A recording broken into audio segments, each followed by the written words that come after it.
네, 먼저 이 시간에도 하나님을 예배하는 우리 성도들에게 오늘 남유다가 경험했던 하나님의 은혜와 영광이 여러분의 삶 가운데 꼭 함께 할 수 있기를 주의 이름으로 축원드립니다. 네, 오늘 말씀 함께 읽으신 말씀 이사야 30장 우리 15절부터 18절까지 말씀을 통해 저와 여러분이 하나님의 바람을 담으십시오라는 제목의 말씀을 좀 나누려고 해요.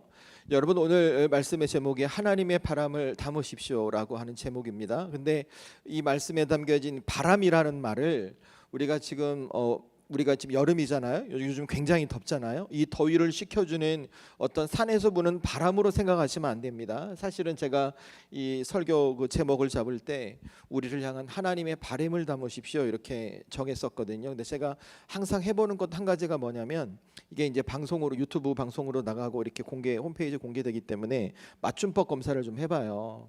근데 국어 문법에 바람이란 말은 없대요. 바람이래요. 바람. 하나님의 바람을 이게 맞다는 거예요. 그래서 제가 하나님의 바람을 담으십시오라고 했던 거예요. 오해하지 마시라고 미리 말씀을 드립니다. 여러분, 중요한 것은 오늘 말씀의 제목처럼 저와 여러분의 신앙을 지켜가면서 가장 중요한 것이 하나님께서 우리에게 무엇을 기대하고 바라시는지 그 하나님의 바람을 여러분이 놓치지 않고 살아가셨으면 좋겠어요. 왜냐하면 내 믿음과 신앙이 하나님의 바람을 놓치지 않고 살아갈 때 우리는 하나님과의 관계가 좋을 수 있어요. 그리고 하나님의 관계 안에서 여러분이 삶을 살아가며 우리 삶에 주시는 하나님의 기쁨과 하나님의 은혜가 충만할 수 있습니다. 여러분, 이건 우리 가정에서도 마찬가지잖아요. 자녀가 부모와 함께 살아갈 때 부모의 바람을 자녀가 잘 알고 자녀의 바람을 부모가 잘 알고 둘이 맞추어가면 관계가 좋아요. 서로 행복할 수 있습니다. 그런데 그 바람을 잘 기억하지 못하고 받아들이지 못하면 이제 삐걱거리기 시작하죠. 삐걱거리기 시작하고 서로 상처가 되고 서로 아픔을 줄 수 있는 것이 그 문제가 생길 수 있다는 거예요. 여러분, 신앙도 다르지 않아요? 그래서 저는 우리 성도들이 한번 잘 생각해 보세요. 나를 향한 하나님의 바람이 무엇일까? 하나님께서 오늘도 여러분이 아침부터 오셔서 봉사하고 헌신하고 예배하고 오늘도 말씀 듣고 이제 돌아가시게 될 건데, 그런 내 인생을 향한 하나님의 바람의 뭘지를 한번 생각해 보세요. 여러분, 그 전에 우리가 하나님의 바람 딱 하잖아요. 그러면 뭐부터 생각하게 되냐면 우리가 하나님 앞에 살아온 삶의 행위들을 먼저 생각할 겁니다. 그러니까 내가 얼마나 하나님 앞에 봉사했나, 내가 얼마나 하나님 앞에 헌신했나, 내가 하나님 앞에 얼마나 믿음 갖고 내게 주어진 삶을 잘 살아가는가를 먼저 생각할 거예요. 그러니까 우리의 바람을 어디에, 제가 오전 예배 때 말씀드렸지만 어디에 포커스를 주냐면 우리가 하나님 앞에 보여드리는 삶의 행위에 포커스를 주는 거예요. 그런데 여러분, 그거 아십니까? 하나님께서 우리에게 정말 바라시는 것은 우리의 삶의 행위가 먼저가 아니라는 거예요. 그것은 무엇인가? 하나님은 하나님의 자녀인 저와 여러분이 끝까지 하나님을 신뢰하고 끝까지 하나님을 믿으며 하나님께서 정해주신 방법대로 우리의 인생을 살아가길 바라세요. 그러니까 세상을 믿음으로 살아가면서 세상 사람보다 조금 내가 더디 갈 수도 있어요. 내가 세상 사람들의 보기에 부족해 보일 수도 있어요. 그런데 나는 내가 믿는 하나님을 끝까지 신뢰하고 그 하나님의 방법과 가르침대로 내 삶의 문제와 내 삶의 방향을 계속해서 이어가는 거예요. 그러면 주어지는 은혜가 무엇인가? 세상과 다르니까 끝까지 하나님을 붙드니까 그 인생을 하나님이 지켜가시고 이끌어가시고 인도해 가시는 것이죠. 그런데 만약 그가 그것을 놓치고 살아가잖아요. 하나님의 자녀임에도 불구하고 하나님을 신뢰하지 못하고 끝까지 하나님을 믿지 못하게 되면 어떻게 될까? 그의 삶에는 하나님의 은혜가 드러나지 않아요. 하나님이 그를 이끌어 가실 수가 없는 거예요. 저는 그래서 우리 성도들이 언제 하나님을 더 믿고 신뢰하고 끝까지 버티는가? 여러분의 삶에 고난이 왔을 때, 어떤 삶의 어려움이 왔을 때, 지금 당장 이 문제를 어떻게 해결해 가야 되지 걱정하고 근심의 순간이 왔을 때 저와 여러분 하나님을 더 신뢰하는 거예요. 더 하나님을 믿고 하나님께서 뭐라고 말씀하시는가 그 하나님의 방법대로 여러분 인생을 잘 이끌어가는 거예요. 저는 우리 살아가는 성도들에게 이 믿음의 지혜가 있기를 주의 이름으로 축원합니다. 그러면 여러분이 하나님을 믿을 때 어떤 태도가 나오는가? 이 문제로 말미암아 경고망동하지 않아요. 그러니까 여러분, 우리에게 다급한 문제가 생길 때 어떡해요? 이거 어떡하지? 이거 어떡하지? 이거 어떡하지? 그러면서 막 발을 동동 구르잖아요. 아니요, 그렇지 않아요. 아무리 내 삶의 문제가 커도 내 뒤에 계신 하나님이 굉장히 크신 분이기 때문에 하나님 앞에 내가 지켜가야 할 것을 지켜가며 그 삶을 다시 역전시키는 하나님의 은혜를 경험하는 거죠. 제가 왜 이 말씀을 드리냐면 오늘 읽었던 이사야 말씀 속에 그 메시지가 담겨 있기 때문에 그래요. 여러분, 먼저 오늘 성경 속 이스라엘이 어떤 상황이냐면 좀 성경의 역사를 거슬러 가셔야 돼요. 성경의 역사를 거슬러 가시면 다윗이 이스라엘 왕국을 세우잖아요. 그리고 그의 아들이 누가 돼요? 솔로몬. 솔로몬이 아들이 이제 어쨌든 솔로몬 이후에 이스라엘이 남과 북으로 나눠져요. 그래서 아수르라는 나라한테 결론적으로 이 이스라엘의 남북으로 나눴을 때 북이스라엘이 멸망을 합니다. 그리고 지금 남유다가 남아 있어요. 근데 이 남유다에게 어떤 상황이 되냐면 지금 북이스라엘을 멸망시켰던 남유다가 이제 아수르가 남유다마저 멸망시키려고 하는 거예요. 근데 문제는 이 남유다가 이 아수르에 맞설 힘이 없는 거예요. 힘이. 그러니까 당시 남유다의 지도자들이 어떤 생각을 하냐면 고민하기 시작하는 고민하기. 야, 조금 있으면 북이스라엘을 멸망시킨 아수르가 우리를 먹으려고 하는데 우리가 어떻게 하면 이 문제를 해결해 갈 수 있을까?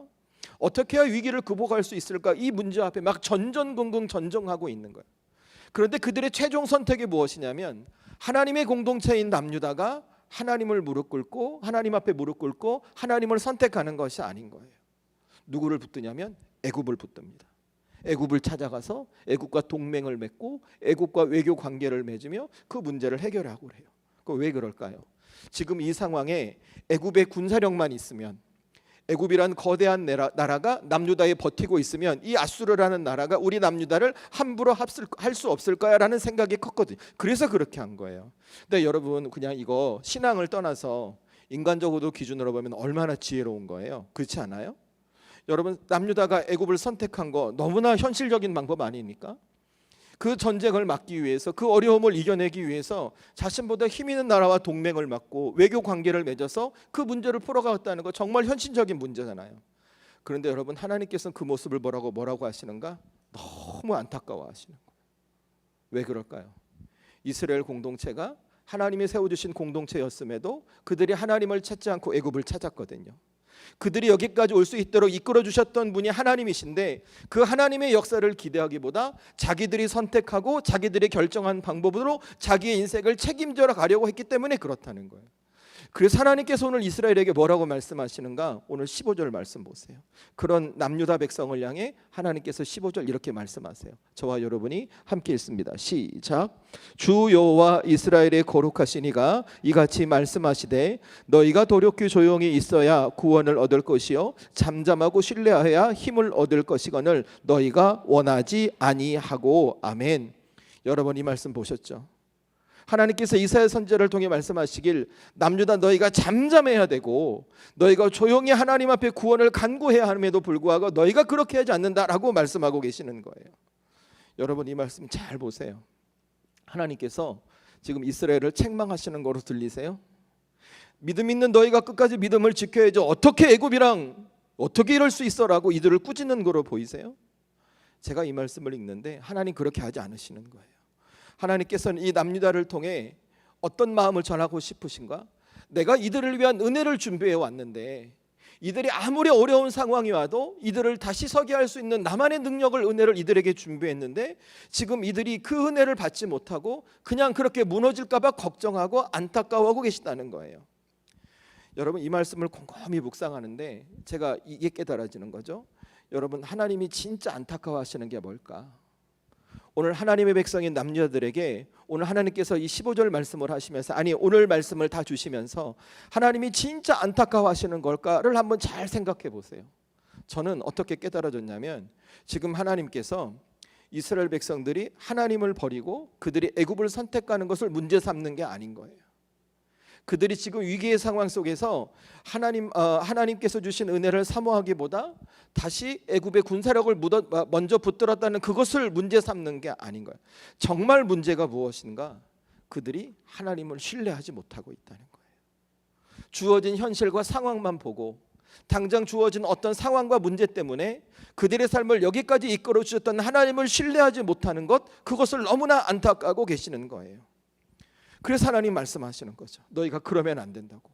다시 돌이켜야 하고 다시 나를 신뢰하고 다시 하나님을 믿는 믿음의 자녀로 그들의 삶을 살아갈 수 있어야 한다고 말씀하시는 거예요. 왜요? 오늘 남유다의 삶에 답이 없어요. 그런데 그들이 신뢰하는 하나님께서 그들의 삶에 답이 되어줄 수 있거든요. 지금 남유다의 현실에 그들을 감당할 수 있는 길이 없어요. 길이. 그런데 그 하나님께서 그들의 삶에 길이 되어줄 수 있기 때문에 그렇다는 거예요. 여러분, 저는 오늘 이 말씀을 보면서 이 저녁에 이 시간에 저와 여러분도 마찬가지예요. 졸리시죠, 그죠? 밥 먹고 나면 이 시간에 졸려요. 날씨도 막 이렇고, 저도 밥 먹고 이렇게 식사 짧게 하고 와서 이렇게 설교 온 걸 보고 있는데 스르륵 자며 5분간 살짝 돌았어요. 그거 아시죠? 자기 코 고는 소리에 자기가 깨는 거, 그죠? 제가 조금 전에 그랬어요. 네, 졸릴 거예요. 여러분 잘 생각해 보세요. 이렇게 피곤한 시간에 내가 왜 하나님의 말씀을 들어야 될까? 여러분, 이 시간에 왜 내가 다시 하나님의 말씀을 들어야 될까? 이유는 한 가지예요. 우리 삶에도 길이 없는 문제가 있어요. 우리 교회에도 우리가 해결해 갈 수 없는 답이 없는 문제가 있단 말이에요. 그런데 저와 여러분이 그 순간 다시 하나님을 붙들잖아요. 다시 하나님을 의지하잖아요. 그러면 우리 삶에 어떤 은혜가 주어질 수 있는가? 우리에게 준비하시고 우리를 위해 베풀어 주실 하나님의 은혜와 역사하심이 우리 삶에 주어질 수 있다는 거예요. 그래서 여러분, 우리에게 필요한 게 믿음이에요. 믿음. 여러분, 어떤 믿음일까? 제가 그 전에 이런 말씀 드렸어요. 믿음의 사람, 즉 하나님의 사람들에게 진짜 참 믿음이 뭔가? 그 믿음은 내 삶의 현실의 문제보다 하나님을 더 큰 분으로 보는 거예요. 내 삶에 어떤 어떤 어려움이 있다 해도 그 어려움을 넘어서는 분이 하나님이심을 내가 놓치지 않고 살아가는 거예요. 그렇게 우리가 살아가게 되잖아요. 그럼 반드시 하나님의 은혜와 역사하심이 있어요. 여러분이 보지 못하는 것에서부터. 저는 그래서 이 시간에도 우리 살아가는 성도들에게 이 참 믿음이 있기를 주의 이름으로 축원합니다. 그래서 여러분이 늘 기도할 때마다 뭘 구하시냐면 이 참 믿음을 구하셔야 돼요. 하나님, 제게 믿음 주세요. 구하셔야 돼요. 하나님, 제가 흔들리지 않게 믿음 주세요. 구하셔야 돼요. 저도 구해요. 저도. 여러분 구하셔야 돼요. 그리고 정말 중요한 것은 무엇인가? 그 믿음이 내가 주어졌잖아요. 너희가 기도하면 받은 줄로 믿으라 그랬어요. 그리고 동시에 내가 그 믿음을 받았다는 확신이 들잖아. 이제는 그 믿음을 지키는 선한 싸움을 하셔야 돼요. 여러분, 그것이 어떤 것일까? 한번 잘 생각해 보세요. 오늘 15절 말씀 제가 다시 읽을게요. 눈으로 따라오세요. 제가 읽습니다. 주 여호와 이스라엘의 거룩하신 이가 이같이 말씀하시되 너희가 돌이켜 조용히 있어야 구원을 얻을 것이요 잠잠하고 신뢰하여야 힘을 얻을 것이거늘 너희가 원하지 아니하고. 아멘. 자, 하나님, 오늘 이스라엘 백성들이 그들에게 참 믿음을 요구하셨어요. 근데 두 가지를 말씀하세요. 첫 번째가 뭐예요? 성경 보니까 조용히 있어야 된대요. 조용히. 또 한 가지, 잠잠히 하나님을 신뢰하라고 말씀하셨어요. 여러분, 왜 그럴까? 이게 무슨 말일까요? 조급해하지 말라는 거예요. 네 상황과 현실에 이런 문제가 있다 할지라도 그 문제로 너 무너지지 않으니까, 너 뒤에 내가 있으니까 절대 조급해하지 말라는 거예요. 왠 줄 아세요? 여러분, 우리에게 두려움이 생기잖아요. 문제가 생기면 사람이 조급해져요. 사람이 조급해지면 우리가 가장 먼저 하나님을 찾기보다 내 계산을 붙들어요. 그러니까 나의 선택과 결정이 자칫 오히려 나를 망가뜨릴 수 있는 거죠. 여러분, 오늘 남유다가 그렇잖아요. 남유다가. 여러분, 남유다는 말하자면 그 신앙의 정통성을 갖고 있어요. 왜냐하면 이스라엘이 남과 북으로 나눠지는데 12지파 중에 남유다는 베냐민하고 유다 지파예요. 그 유다 지파에서 예수님이 나와요. 신앙의 정통성을 갖고 있던 게 남유다란 말이에요. 나머지 10지파가 이제 그 북이스라엘이 된 거죠. 그러면 남유다가 어떻게 끝까지 하나님을 붙들어야 하거든요. 그런데 하나님을 붙들지 않아요. 왜? 문제가 크거든요. 그러니까 조급한 거예요. 조급하니까 하나님보다 자기의 선택 결정을 붙든 거죠. 결국 어떻게 해요? 그들이 다시 주저앉을 수밖에 없고. 그래서 하나님 말씀하시는 거예요. 첫 번째, 조용히 있어라. 잠잠하라. 신뢰하라. 조급하게 움직이지 말고 다시 하나님 앞에 마음과 믿음을 돌이켜 그 하나님을 의지하고 붙들라 말씀하시는 거예요.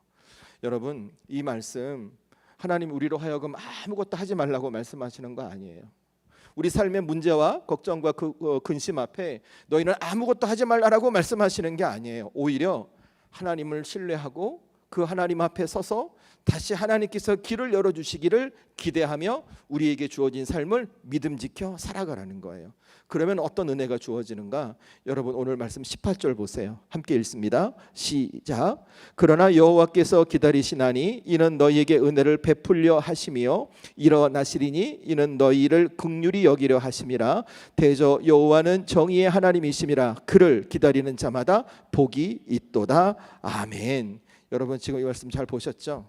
하나님께서 우리에게 은혜를 주시기 위해 기다리고 계신대요. 그러니까 우리가 그렇게 살아갈 때 어떤 일이 주어지는가? 우리를 기다리고 계시는 하나님을 만나게 되는 거예요. 우리를 기다리고 계시는. 여러분, 이 말씀 여러분 가슴에 잘 담으세요. 우리는 보통 이 하나님의 자녀가 될 때 하나님을 기다린다 생각하면 우리가 하나님을 기다린다고만 생각해요. 그러니까 이거죠. 내가 기도했으면 하나님의 응답을 기다리는 거예요. 내 삶에 문제가 있으면 하나님께서 주실 때를 기다려야 한다고 생각하고, 또 내 삶에 무엇인가 막혀 있잖아요. 그러면 하나님께서 길을 열어주시길 기다려야 한다고 생각해요. 맞아요. 기다리는 거 맞아요. 그런데 하나님도 우리를 기다리세요. 언제? 우리에게 주실 은혜를 붙들고 우리가 하나님을 향해 돌아서길 기다리는 거예요. 그러면 그때 하나님께서 준비하신 은혜를 우리에게 주신다고 오늘 성경에서 말해주고 있는 것이죠. 그러니 여러분 잘 생각해 보세요. 오늘 남유다의 몫이 뭘까요? 오늘 남유다의 몫이 하나님 앞에 어떤 신앙의 모습을 보이는 걸까요? 애굽을 붙들었던 그 손을 놓고 하나님께 돌이키는 거죠. 두렵고 조급한 마음이 들지만 그 상황 속에서도 그 애굽을 향했던 발걸음을 멈추고 다시 하나님을 그들의 중심에 모셔드리는 것이죠. 그러면 그들의 삶에 하나님께서 준비하신 은혜를 누리게 된다고 오늘 성경이 말하고 있는 것입니다. 여러분, 저는 이것이 오늘 저와 여러분의 삶도 마찬가지라고 생각해요. 여러분, 일일이 말할 수 없지만 여러분의 삶도, 그리고 저의 삶도, 우리 교회도 어찌 보면 우리를 조급하고 두렵게 만드는 삶의 문제들이 분명히 있을 거예요. 그것이 가정과 자녀의 문제일 수도 있고, 어쩌면 경제적인 문제가 될 수도 있고, 사업의 문제가 될 수 있고, 직장의 문제, 아니면 내 개인적인 관계나 건강의 문제가 될 수 있을 거라고 생각해요. 그런데 그때 저와 여러분이 해야 할 일은 딱 한 가지예요. 그 문제 앞에 내가 두려워 조급해하지 말고 다시 하나님 앞에 서는 거예요. 그리고 이렇게 하나님 앞에 간구하는 거죠. 하나님, 이 문제 제가 어떻게 바라봐야 되겠습니까? 하나님, 이 상황 제가 어떻게 대처해야 되겠습니까? 하나님, 제가 이 상황에 제 두려움을 따라가기보다 끝까지 하나님을 따라갈 수 있는 믿음의 사람이 되게 해주십시오 라고 여러분이 기도하고 간구하시는 거예요. 저는 그렇게 살아갈 때 하나님께서 여러분의 삶에 말씀해 주실 거예요. 이제는 움직여라, 이제는 이렇게 하라, 이제는 저렇게 하라. 그렇게 말씀을 따라 움직여 가심으로 하나님께서 여러분에게 베풀어 주신 은혜가 여러분의 삶 가운데 반드시 임하게 될 줄로 믿습니다. 이 하나님의 역사하심이 우리 성도들의 삶에 충만할 수 있기를 주의 이름으로 축원합니다. 그래서 여러분 한 가지만 기억하고 오늘 돌아가세요. 설교 길게 안 해요. 저도 힘들어요. 오전에 2번 하고 오후에 하려고 그랬더니 이 목젖이 땡겨가지고 짧게 하려고 그러네. 그러니까 한 가지 기억할 게 뭐냐면 이거예요. 여러분, 세상의 속도가 우리의 속도가 되게 해서는 안 된다는 거예요. 제가 오늘 말씀을 읽으면서 한 가지 깨달은 게 그거예요. 세상은 우리로 하여금 빨리빨리 하라 그래요. 이 문제가 생겼으니까 이렇게 대처하라고 하고, 저 문제가 생겼으니까 저렇게 대처하라고 빨리 우리에게 얘기를 해요.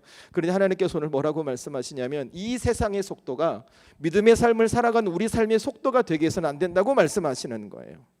여러분, 오늘 16절 말씀을 한번 읽어보세요. 저와 여러분이 오늘 말씀 16절을 함께 읽도록 하겠습니다. 시작. 이르기를 아니라 우리가 말 타고 도망하리라 하였으므로 너희가 도망할 것이요, 또 이르기를 우리가 빠른 짐승을 타리라 하였으므로 너희를 쫓는 자들이 빠르리니. 아멘.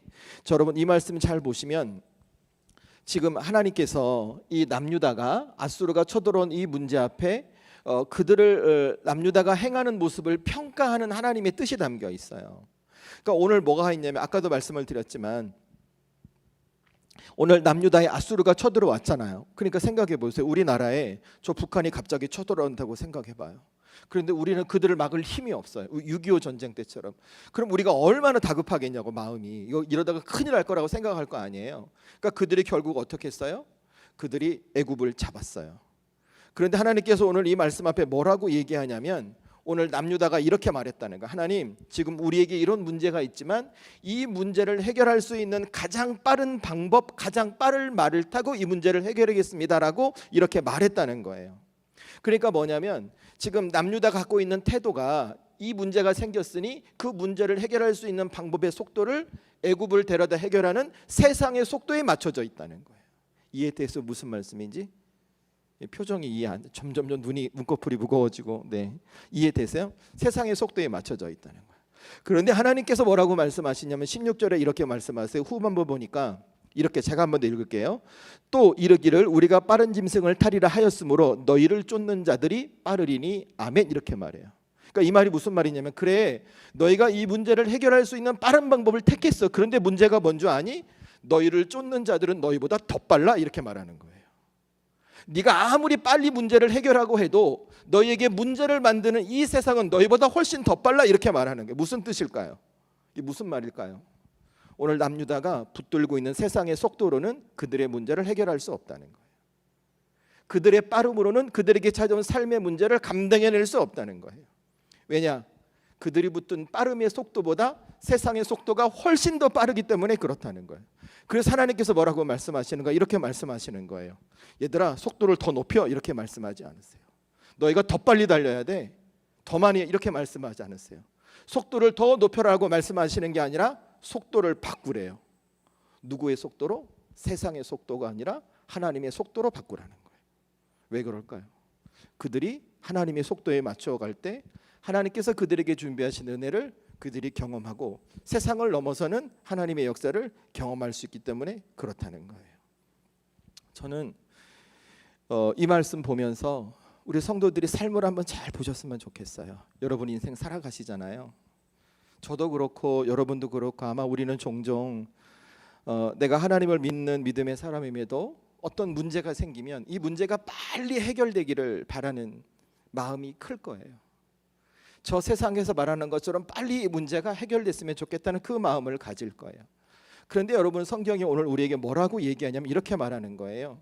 너희가 아무리 세상의 속도로 빨리 달린다 할지라도 너를 위협하고 넘어뜨리는 세상의 문제는 너의 속도보다 훨씬 빨라 이렇게 말하는 거예요. 그러니까 어떻게 살아가라고요? 세상의 속도에 맞추지 말고 하나님의 속도에 맞추라는 거예요. 그래서 저와 여러분이 가질 신앙의 모습이 뭔지 아세요? 하나님 앞에 늘 이렇게 기도하셔야 돼요. 하나님, 제가 이런 문제가 있습니다. 우리 가정에, 우리 교회에 이런 아픔이 있습니다. 그런데 제가 하나님보다 앞서 나가지 않게 해주세요. 제 삶에 문제가 있는데 제게 이런 두려움과 조급함이 있어요. 그런데 그럼에도 제가 하나님의 은혜를 놓치지 않게 해주세요. 하나님께 주시는 길을 믿음으로 기다리도록 제 믿음을 붙들어 주세요 라고 여러분이 꼭 기도하시는 거예요. 여러분, 하나님의 속도에 맞춘다는 것은 무조건 늦게 간다는 것이 아니에요. 여러분, 어느 순간 하나님은요, 이 자리에서 이 자리로 옮기세요. 하나님은 어느 순간 앞에 있던 자가 뒤에 오게 만드세요. 여러분, 왜 지구가 둥글까요? 제가 옛날에 장신대 입시 떨어지고 고민을 많이 했어요. 제 친구들 막 동기들 친구 가는데 저는 못 가고 막 이렇게 하고 있으니까 저보다 앞에 있는 것 같아요. 그런데 그 동기들 중에 담임 목사 제가 제일 빨리 됐어요. 제 앞에 있던 친구들이 어느 순간 뒤에 있어요. 그래서 제가 나중에 모임 가서 뭐라고 해요? 그래서 지구가 둥근 거야. 맨날 앞에 있었지. 지금 걱정하지 마. 언젠간 같이 갈 거야. 제가 이렇게 위로를 했어요, 친구들한테. 그죠? 하나님의 역사는 모르는 거예요.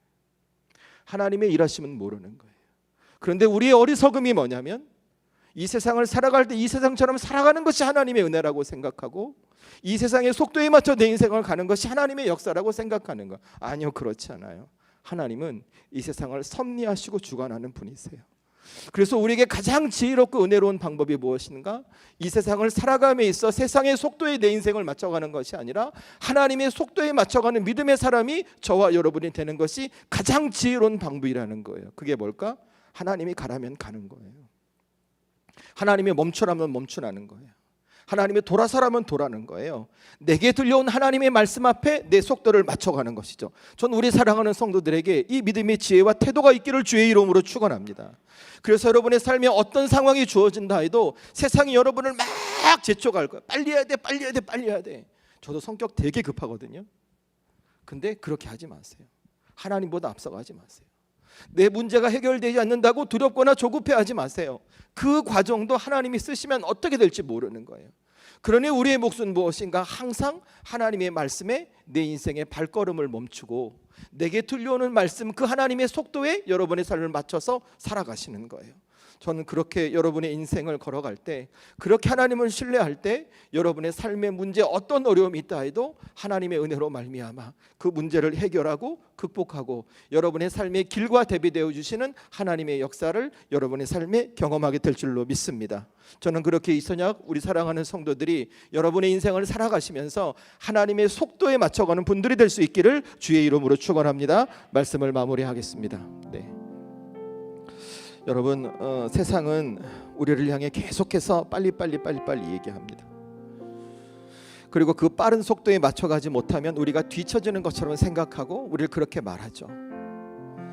그런데 하나님은 우리에게 바라시는 것이 우리가 빨리가 되기를 원치 않으십니다. 하나님이 속도에 맞춰 주어진 삶을 믿음으로 살아내길 바라시는 것이죠.